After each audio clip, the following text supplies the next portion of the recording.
Ова не беше искочок, туку беше една негативна тенденција на повторување на случаи.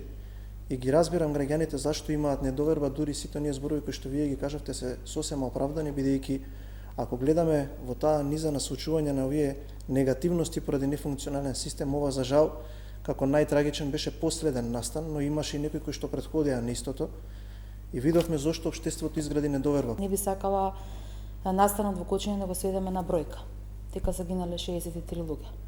Тоа е една голема неправда која што јас ќе употребам тука една формулација, можеби системот ја нанел, но во тој систем има име и презиме, има институции, има одговорни луѓе и тоа мора да биде расчистено до крај. За жал во минатото анкетните комисии кои биле формирани, како што беше случајот со онкологија, заврши со различни заклучоци од власти од опозицијата.